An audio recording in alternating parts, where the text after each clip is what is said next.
entre a morte e a vida. Não, nós não invertemos a ordem convencional, habitual, em que se diz entre a vida e a morte. Com Jesus, nós aprendemos que, na verdade, nós temos que tratar do contrário, entre a morte e a vida. Seja muito bem-vindo ao nosso momento de reflexão sobre ele. Esse devocional, esse momento de reflexão que é dedicado a falarmos sobre Deus, sobre Jesus Cristo, sobre o Espírito Santo. E nessa oportunidade, eu gostaria de convidar você a ler comigo e juntos podermos pensar, refletir acerca desse tema, entre a morte e a vida. E nós vamos fazer uma leitura que ultrapassa mais de 1400 anos. Nós leremos o Evangelho de João, que foi um escrito produzido entre os anos 80, 90, 95 depois de Cristo, e também mergulharemos rapidamente em Deuteronômio, que foi o quinto e último volume, ou livro, que foi escrito por Moisés, um profeta que esteve à frente do povo de Israel, das pessoas, daquela verdadeira caravana de indivíduos que, na ocasião, estava saindo do Egito, após passar anos de duras penas, sob o jugo, sob a condenação maior que Faraó instituía, como as duras penas, como a perseguição, como a escravidão, sobretudo, aquele povo, em determinado momento, chegou àquela terra como estrangeiro e que lá acabou ficando durante 40 anos de bastante sofrimento.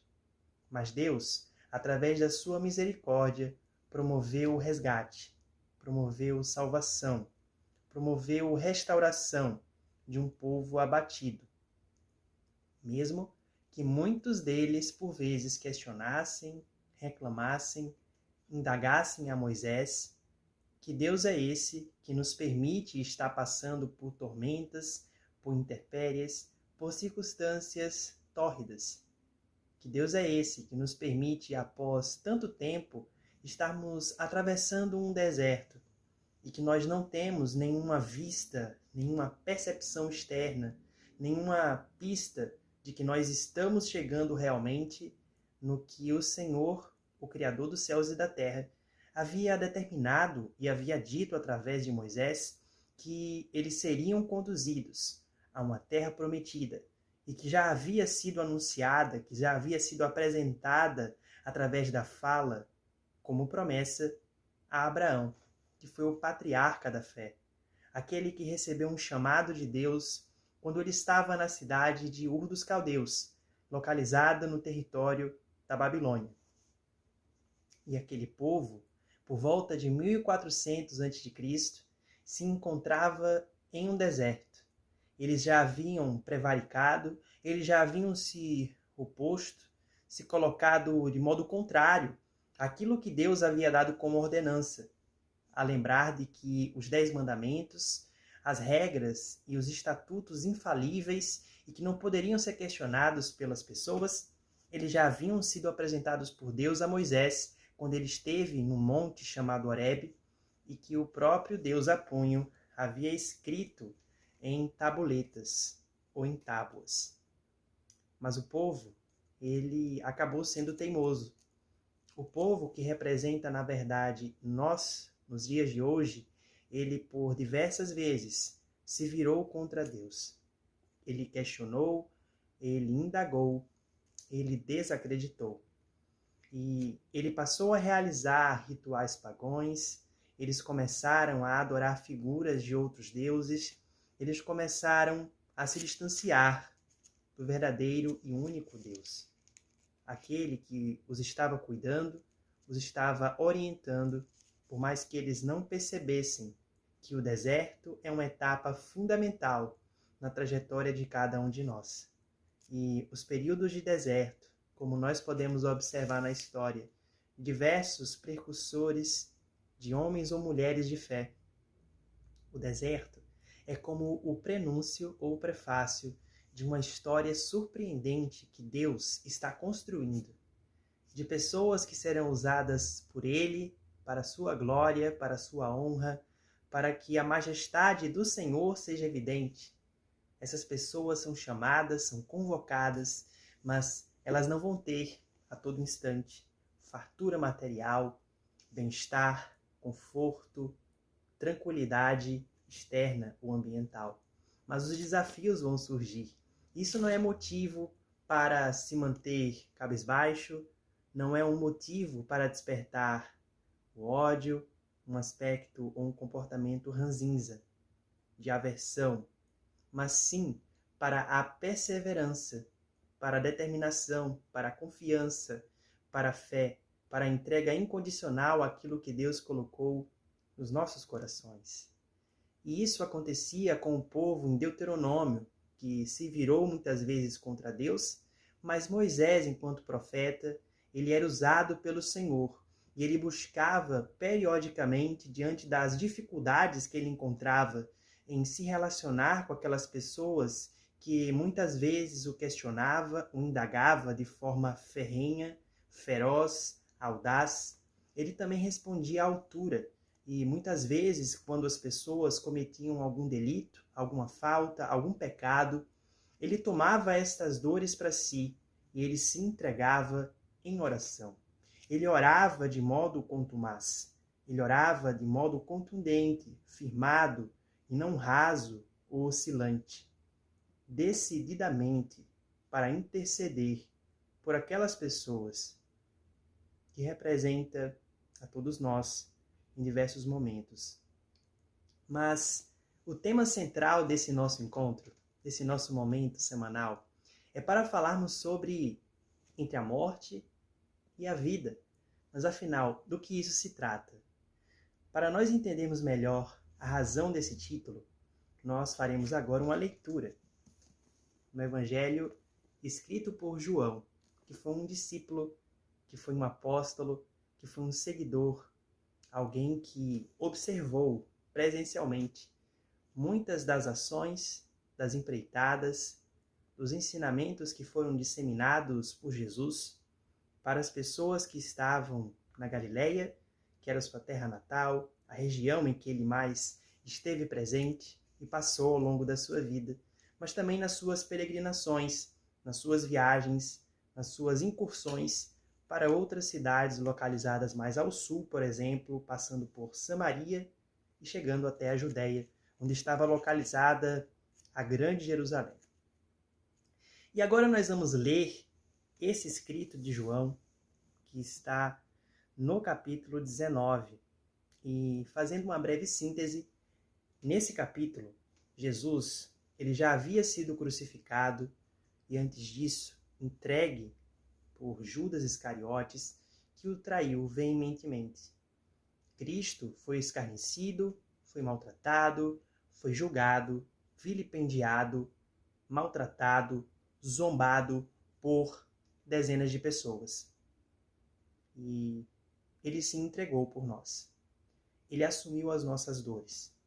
Moisés, no deserto, assumia os pecados das pessoas e tomava-os para si e buscava a remissão, buscava o perdão, buscava a intercessão por essas pessoas, por essas vidas, por essas almas, buscando ao Senhor, orando, se entregando francamente a Deus.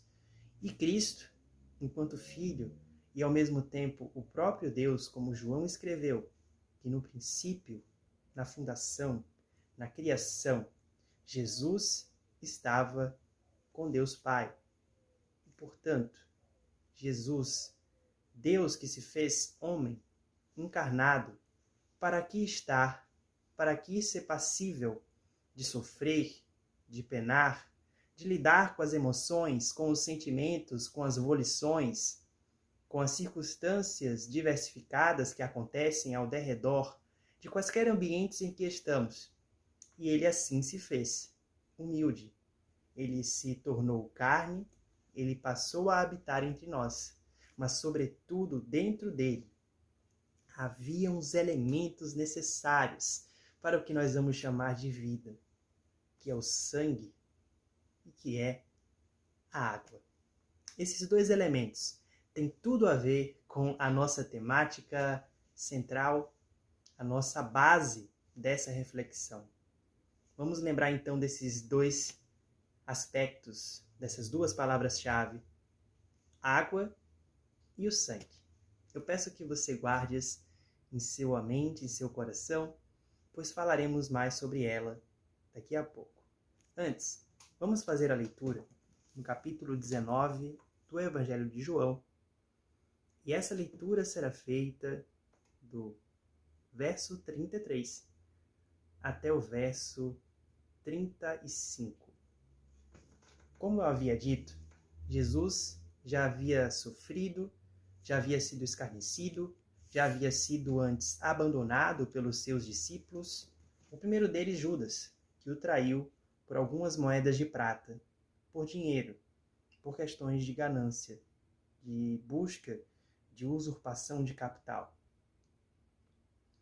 E os demais 11 apóstolos seguiram o mesmo percurso no sentido de terem se distanciado, de terem, de fato, presencialmente falando, eles abdicaram de permanecer fiéis com o Senhor e presencialmente estarem com Ele nos momentos mais tórridos, nas circunstâncias mais desafiadoras, fisicamente, biologicamente falando, porque Cristo estava sofrendo. E às vésperas de ser entregue e próximo, poucas horas antes disso acontecer, ele estava orando a Deus. No fundo, buscando forças, porque, como eu havia citado, ele era humano. Portanto, ele, ao mesmo tempo que era Deus, essa natureza que é irretirável do Senhor, de Cristo, ao mesmo tempo, ele estava sujeito às nossas próprias circunstâncias habituais.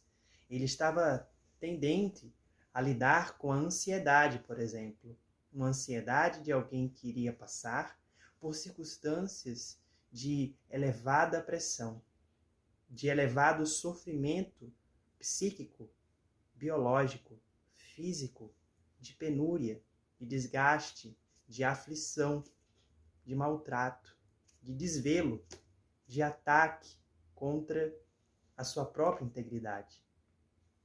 E às vésperas de ser entregue, traído, de modo cruel, brutal, por aquele que acompanhou e que ele cuidou durante cerca de 3 a 3 anos e meio, Cristo estava orando, conversando e buscando a Deus Pai, aquele que está acima dos céus, mas ele estava ao mesmo tempo confiante de que ele tinha que cumprir a missão pela qual ele veio para a terra, pela qual ele esteve conosco, pela qual ele andou, ele trafegou, ele passou por diversas áreas e regiões do que nós conhecemos hoje como o Estado de Israel, nas proximidades do Oriente Médio. Mas, voltando ao contexto, a leitura que nós vamos fazer logo em seguida. No capítulo 19, que nós temos em João, Cristo, ele já havia sido crucificado, ele já havia estado ao lado de 2 malfeitores e 2 ladrões, que vão ser chamados, inclusive no grego original, como ladrões, pessoas que cometeram crimes, mas crimes cometidos com crueldade. No grego, há 3 palavras para designar esse tipo de pessoa, com esse perfil. E o grego, em sua tradução mais autêntica ou literal, vai dizer que é o ladrão que roubava as pessoas de modo atroz e que fazia isso com tons ou com a intensidade altamente cruel e possivelmente capaz, portanto, de gerar traumas e traumas de alta intensidade na mente daquelas pessoas. Mas Cristo, compaixosamente, dedicando-se, mesmo em meio ao seu sofrimento, à sua dor, com uma coroa de espinhos, com os seus punhos atravessados, com nenhuma possibilidade de fisicamente sair por si só daquele local. Algo que ele nem mesmo tentaria, pois ele se entregou à missão que Deus Pai o deu, como eu havia citado antes. Ele estava exercendo o ministério, Ele estava complementando na terra, fisicamente, aquilo que ele já estava designado antes mesmo de pisar pela primeira vez nesse planeta, nesse mundo em que estamos. E após passar por circunstâncias de indescritível dor, de ocasiões de abandono, de sofrimento, de angústia, de maltrato, de zombaria, Cristo, ele chegou a um momento do ápice em que ele estava naquele momento. E a palavra de Deus nos diz, dos versos 28 ao verso 30 do capítulo 19 de João. Depois, vendo Jesus que tudo já estava consumado, para que se cumprisse a Escritura, disse: tenho sede. Estava ali um vaso cheio de vinagre. Embeberam de vinagre uma esponja e, fixando-a num caniço de ísopo, aproximaram a esponja da boca de Jesus. Quando Jesus tomou o vinagre, disse: está consumado. E, inclinando a cabeça, entregou o Espírito. E esse é o momento em que a morte física de Jesus, ela tornou a ser constatada ou decretada para aqueles guardas que estavam mais próximos dele na cruz. E a palavra prossegue, e vamos juntos nela até chegarmos nos versos que nós vamos destacar nessa reflexão entre a morte e a vida. E assim consta do verso 31 ao verso 33. Vamos à leitura juntos. Então, para que os corpos não ficassem na cruz durante o sábado, visto que era o dia da preparação e era grande o dia daquele sábado, os judeus pediram a Pilatos que fossem quebradas as pernas dos crucificados e fossem tirados das cruzes. Os soldados quebraram as pernas dos homens que tinham sido crucificados com Jesus, primeiro de um, depois de outro. Aqui, antes de prosseguirmos, cabe apenas um adendo, uma nota de rodapé, de que esses dois homens eram aqueles malfeitores, aqueles ladrões que cometeram crimes de modo altamente atroz. Vamos prosseguir. Quando, porém, chegaram a Jesus, vendo que já estava morto, não lhe quebraram as pernas, mas um dos soldados lhe abriu o lado com uma lança, pondo essa lança dentro do tecido e atravessando parte do corpo de Jesus. E assim prossegue a Escritura. Mas um dos soldados lhe abriu o lado com uma lança e logo saiu sangue e água. Aquele que viu isso dá testemunho, e o testemunho dele é verdadeiro. E ele sabe que diz a verdade, para que também vocês creiam. E assim nós finalizamos essa leitura inicial.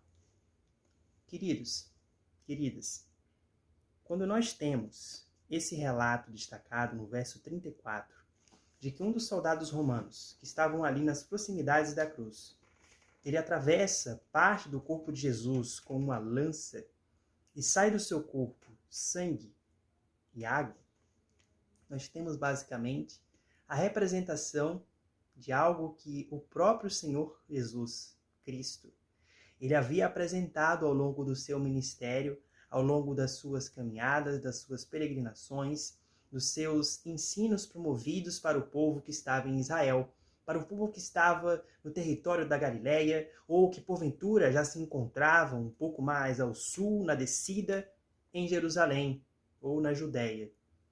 Aqui nós temos os dois elementos-chave e que fazem a ponte do que nós chamamos aqui de entre a morte e a vida. Quando nós pensamos, desde o Antigo Testamento, em meados de 1400 a 1500, época de vida de Moisés, nós temos a compreensão de que a carne, quando abatida, ela representa a morte.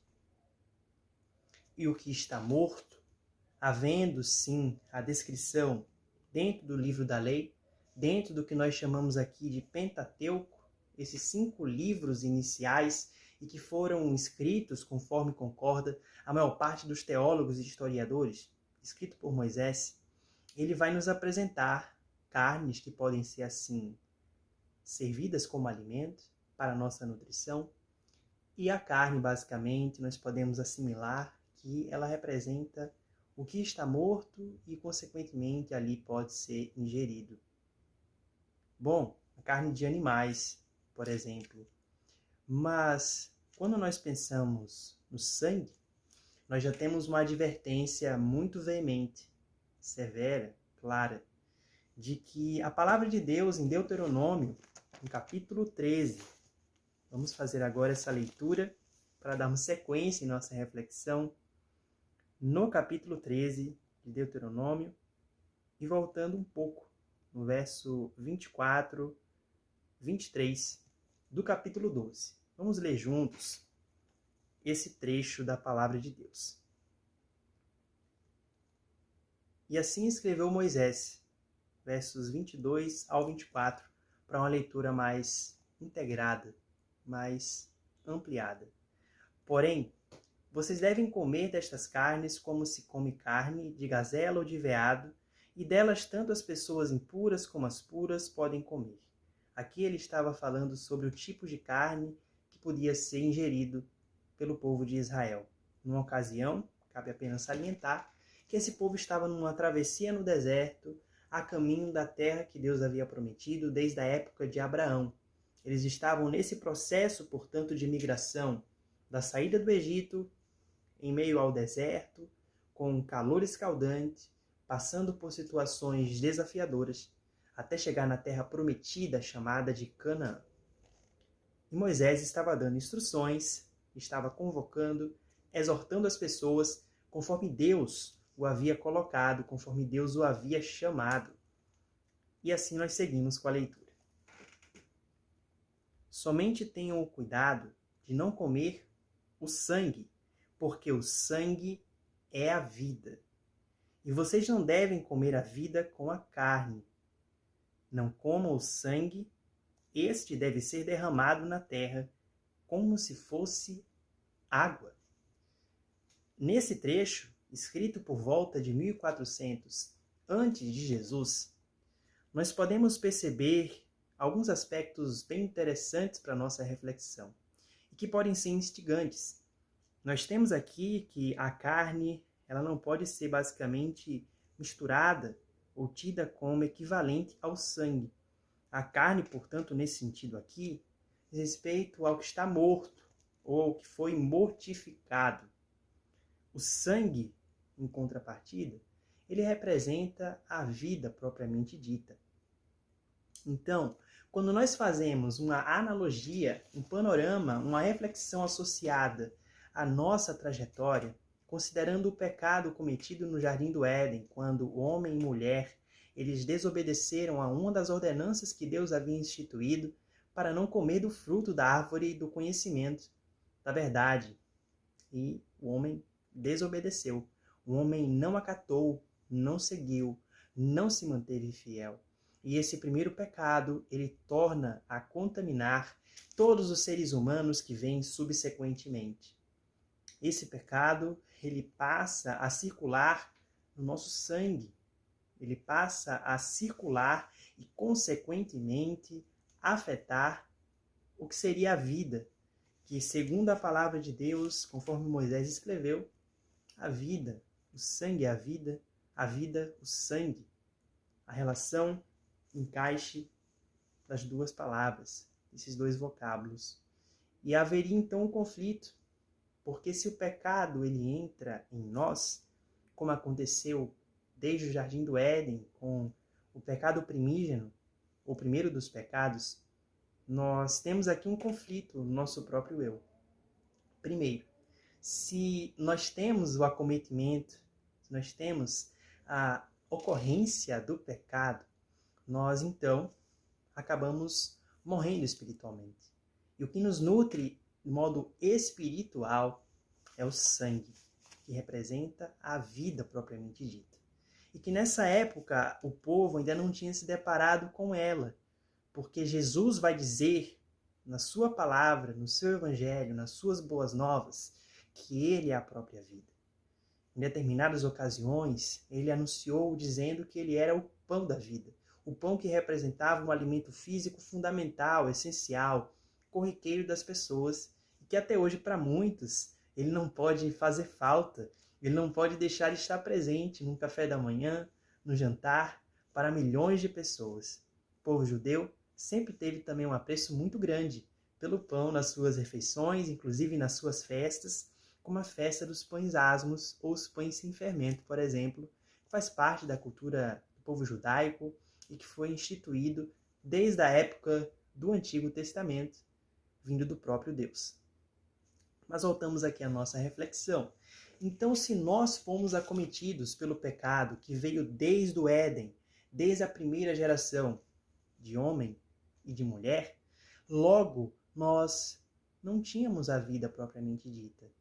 Nós não tínhamos acesso porque nós estávamos contaminados. E essa contaminação, consequentemente, ela afeta e, na verdade, não nos permite acessar a vida propriamente dita. Imagine alguém que é intoxicado. Imagine alguém que dentro de si tem muitas impurezas e acaba se tornando debilitada, acaba se tornando uma pessoa, talvez, muito acometida por determinada doença, acamada, que não consegue fazer as atividades corriqueiras com facilidade. Bom, sem Deus, sem a presença dele no nosso interior, a permear, a percorrer o nosso íntimo, nós também somos vazios. Nós também não temos a nossa mente renovada, transformada, cultivada com bons sentimentos e com o estado da alma tranquilo, apaziguado, permeado pelo amor, que também o próprio Jesus ensinou. Mas hoje nós não vamos focar no amor especificamente. Continuemos falando entre a morte e a vida. Então já falamos um pouquinho da morte. Que morte é essa? Bom, se nós somos contaminados e, na verdade, nós queremos ter acesso à vida, nós temos que aprender a renunciar o que é estritamente carnal. E a carne, lembremos, ela representa a morte. Então, quando nós deixamos de seguir aquilo que é maligno, aquilo que é afrontoso às relações entre as pessoas, questões como discórdia, como usura, como maltrato, como uma fala muito ofensiva, o desrespeito, a agressão física ou psicológica. Quando nós temos circunstâncias em que as pessoas se digladiam, em que as pessoas elas têm atitudes bastante agressivas, impulsivas, de maltrato, de desvelo, de desprezo com os outros, bom, nós não conseguimos construir relações sólidas, relações consolidadas, saudáveis, agregadoras para a nossa trajetória. E como é que nós podemos, então, ter acesso à vida, à fonte de água que jorra e que pode nutrir o ser humano, como Jesus dissera àquela mulher que certa vez fora colher um pouco de água num poço em Samaria e que ela foi por volta do meio-dia, horário que as pessoas geralmente não apareciam, porque ela era uma mulher que não seria muito respeitada, que seria maltratada, talvez, julgada por muitos, porque ela já tivera muitos maridos. E Jesus não deixou de dar atenção àquela pessoa. Ele não deixou de se importar em salvá-la, de fornecê-la vida, e vida com abundância. Então nós falamos um pouquinho da morte. E até aqui nós entendemos que tudo aquilo que vem estritamente do mundo, aquilo que é artificial, aquilo que envolve a carne unicamente, é algo que tende a nos conduzir ao pecado. Tende a nos conduzir, a nos levar, a nos direcionar para um caminho tortuoso, um caminho de afetação das relações humanas, e a primeira dessas afetações que na verdade brota, que surge, que penetra, que adentra no nosso íntimo. Portanto, nós temos que olhar para nós mesmos e entender que sem a presença de Deus, e primeiramente se iam aceitar que Ele é soberano e que Jesus é o seu Filho, que nele temos acesso à vida, que jorra, que brota, que renova e que acaba adentrando e transformando o nosso coração, nós não seríamos nada. Nós permaneceríamos assim, neutros ou apáticos, como, quiçá, muitas pessoas estejam nesse momento no mundo. Mas Jesus apresenta a palavra de salvação. Então, quando nós vamos no próprio Evangelho de João, que foi aquele que nós lemos inicialmente, nós vamos voltar um pouco.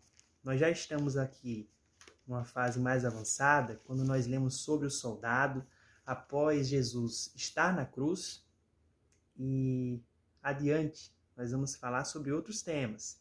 Por exemplo, do que veio após esse episódio do soldado, quando ele perfurou parte do corpo de Jesus, e falaremos da notícia que verdadeiramente nos alcança, a notícia que faz com que nós possamos estar aqui nesse momento, da reconciliação, da remissão dos pecados, através da ressurreição de Jesus. Esse será um tema que, se Deus quiser, será tratado, será conversado, partilhado entre nós em próximos encontros. Tudo bem? E agora, então, vamos dar sequência e caminhando para o final, para a leitura de João. Agora nós vamos ao capítulo de número 7, e aqui nós vamos fazer uma leitura daquilo que Jesus disse e que tem a ver com a água. Falamos já um pouquinho sobre sangue, que representa a vida. Falamos sobre a carne propriamente, que equivale à morte.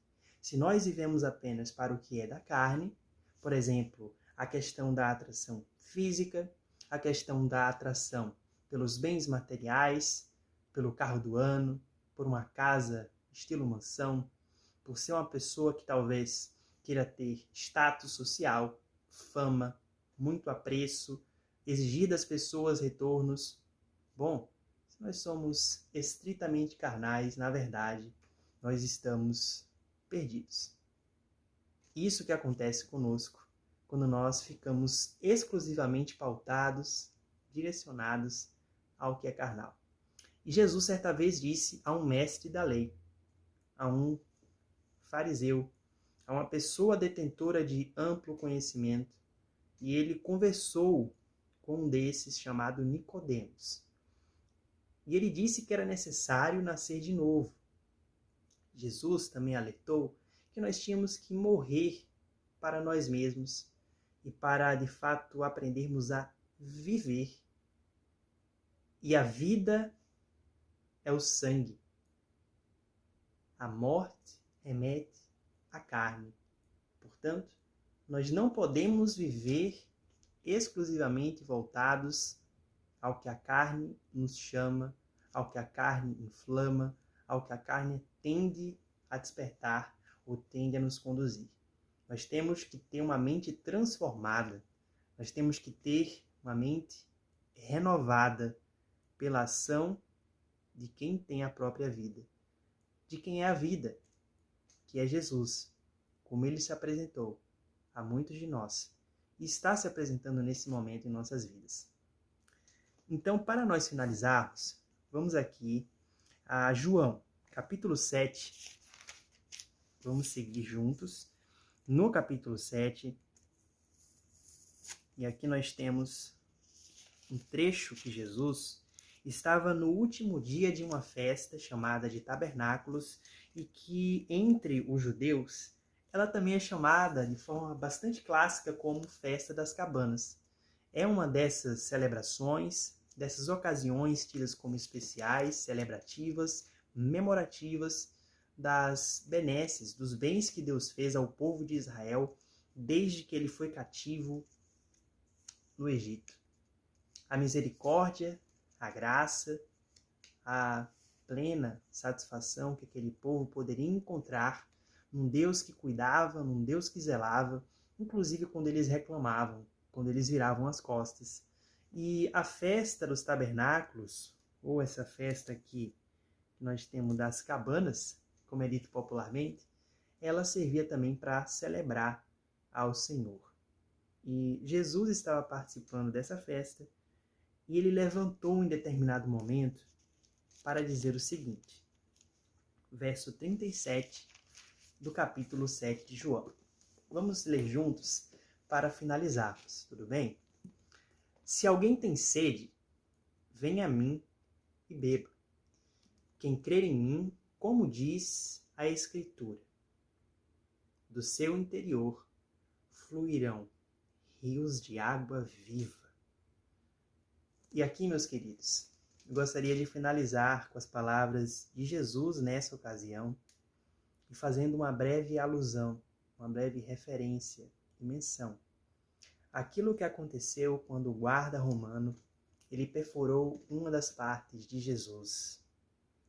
E dessa parte, desse trecho de seu corpo, saiu sangue e jorrava, e também saía água. Sangue e água. Sangue, a vida propriamente dita. E quando ele ressuscita, ele está nos entregando vida, remindo a nossa pena pelos pecados cometidos, pelas faltas realizadas, e está nos oferecendo a vida com abundância, a restauração do nosso vínculo com Deus, o acesso à plenitude. E interessante esse verso final de João capítulo 7, o 38, que fala: quem crer em mim, como diz a Escritura, do seu interior fluirão rios de água viva. Jesus é uma água viva. O corpo, ele é perecível.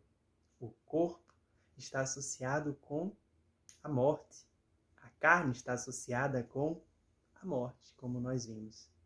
Mas é através do sangue de Jesus que nós temos acesso à vida em plenitude, completa, integral.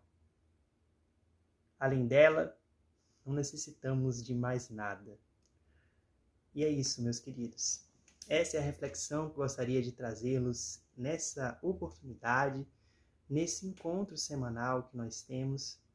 E eu agradeço pela sua presença, por estarmos aqui até o momento. Se você conseguiu chegar, eu agradeço pela sua paciência.